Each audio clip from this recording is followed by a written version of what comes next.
ओम नमः शिवाय। आज हम आपको सुनाने जा रहे हैं महाशिव पुराण का श्रीरुद्र संहिता का द्वितीय खंड का 23वां अध्याय, जो है शिव द्वारा ज्ञान और मोक्ष का वर्णन।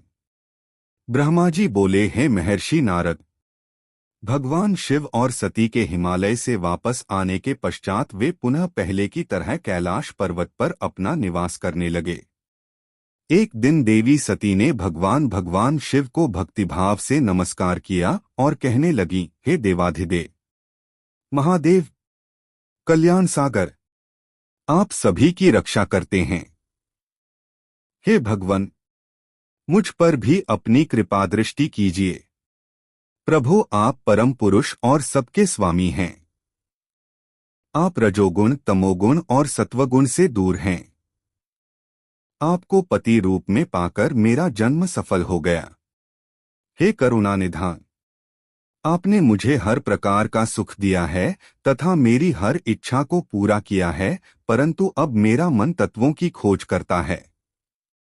मैं उस परम तत्व का ज्ञान प्राप्त करना चाहती हूँ जो सभी को सुख प्रदान करने वाला है, जिसे पाकर जीव संसार के दुखों और मोहमाया से मुक्त हो जाता है और उसका उद्धार हो जाता है। प्रभु, मुझ पर कृपा कर आप मेरा ज्ञानवर्धन करें। ब्रह्मा जी बोले, मुने, इस प्रकार आदिशक्ति देवी सती ने जीवों के उद्धार के लिए भगवान शिव से प्रश्न किया। उस प्रश्न को सुनकर महान योगी, सबके स्वामी भगवान शिव प्रसन्नतापूर्वक बोले, हे देवी, हे दक्षनंदिनी, मैं तुम्हें उस अमृतमयी कथा को सुनाता हूँ जिसे सुनकर मनुष्य संसार के बंधनों से मुक्त हो जाता है। यही वह परमतत्व विज्ञान है जिसके उदय होने से मेरा ब्रह्मस्वरूप है। ज्ञान प्राप्त करने पर उस विज्ञानी पुरुष की बुद्धि शुद्ध हो जाती है।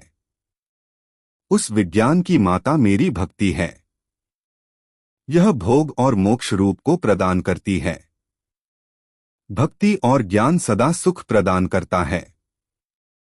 भक्ति के बिना ज्ञान और ज्ञान के बिना भक्ति की प्राप्ति नहीं होती है। हे देवी, मैं सदा अपने भक्तों के अधीन हूँ। भक्ति दो प्रकार की होती है, सगुण और निर्गुण।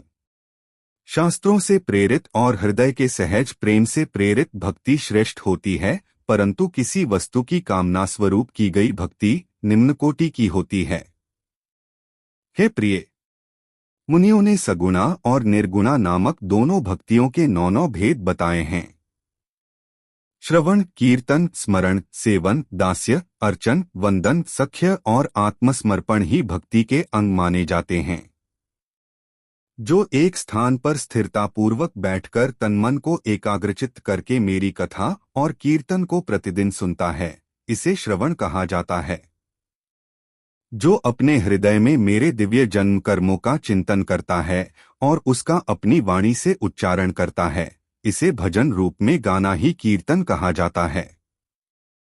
मेरे स्वरूप को नित्य अपने आसपास हर वस्तु में तलाश कर मुझे सर्वत्र व्यापक मानना तथा सदैव मेरा चिंतन करना ही स्मरण है। सूर्य निकलने से लेकर रात्रि तक, सूर्यास्त तक हृदय और इंद्रियों से निरंतर मेरी सेवा करना ही सेवन कहा जाता है। स्वयं को प्रभु का किंकर समझकर अपने हृदयामृत के भोग से भगवान का स्मरण दास्य कहा जाता है। अपने धन और वैभव के अनुसार 16 उपचारों के द्वारा मनुष्य द्वारा की गई मेरी पूजा अर्चन कहलाती है। मन, ध्यान और वाणी से मंत्रों का उच्चारण करते हुए इष्टदेव को नमस्कार करना वंदन कहा जाता है।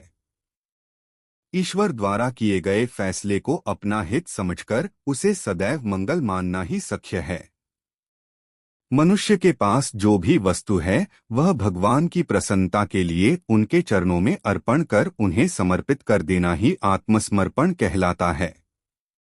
भक्ति के यह 9 अंग भोग और मोक्ष प्रदान करने वाले हैं। ये सभी ज्ञान के साधन मुझे प्रिय हैं। मेरी सांगोपांग भक्ति ज्ञान और वैराग्य को जन्म देती है। इससे सभी अभीष्ट फलों की प्राप्ति होती है। मुझे मेरे भक्त बहुत प्यारे हैं। तीनों लोकों और चारों युगों में भक्ति के समान दूसरा कोई भी सुखदायक मार्ग नहीं है। कलयुग में जब ज्ञान और वैराग्य का ह्रास हो जाएगा तब भी भक्ति ही शुभ एक फल प्रदान करने वाली होगी। मैं सदा ही अपने भक्तों के वश में रहता हूँ। मैं अपने भक्तों की विपरीत परिस्थिति में सदैव सहायता करता हूँ और उसके सभी कष्टों को दूर करता हूँ। मैं अपने भक्तों का रक्षक हूँ। ब्रह्मा जी बोले, नारद, देवी सती को भक्त और भक्ति का महत्व सुनकर बहुत प्रसन्नता हुई। उन्होंने भगवान शिव को प्रणाम किया और पुनः शास्त्रों के बारे में पूछा।